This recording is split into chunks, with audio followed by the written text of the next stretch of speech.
So we're doing all this work in the community. There's different ways you can approach it. You can approach it from a needs-based perspective, which is, what do you need? What can we do for you?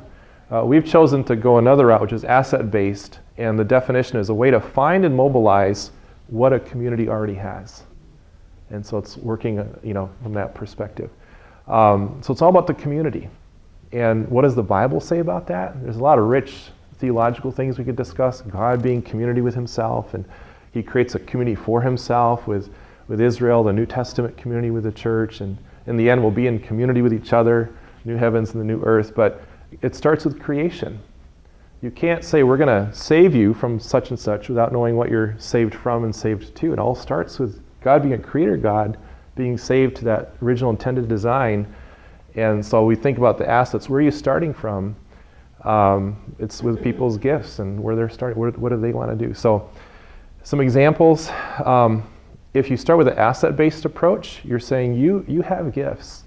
You have resources. You have knowledge and experience. Let's start there, as opposed to a label.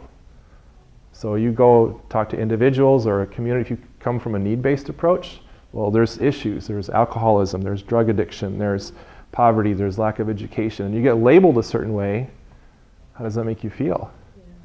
It makes you feel disempowered. It makes you feel hopeless. It makes you feel de-energized. And that's really important, the perspective.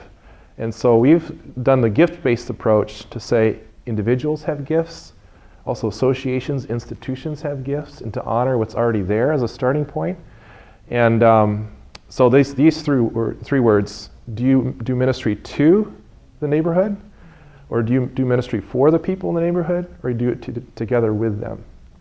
And I don't think we've ever done the two part, but we've heard horror stories about churches kind of parachuting in to the community.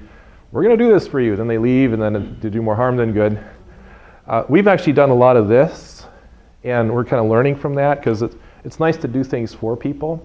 But what we're really after is, how do we do it together with you? And everyone's a beneficiary. I think you were saying that, right, in our table. So that's the approach. What are the benefits? Oh my goodness, we've had so much fun with this. Love and unity. Just the relationships one to another, brothers and sisters, the unity of the churches, of the residents in the community. We're all together, and I think that's because we've honored, the folks in the community saying this is the approach. Long-term sustainability.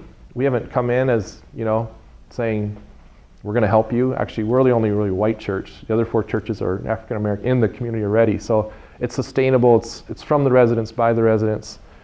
Shared vision and responsibility. Our key verse is actually 1 Peter. Therefore, each one of you should use whatever gifts you've been given, for the common good, to share God's grace.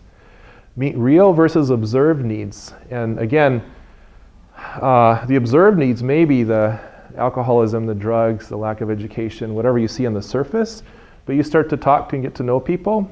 The real need is more that sense of helplessness, or being disconnected from the resources, or I don't know how to do this, or my family background, or whatever.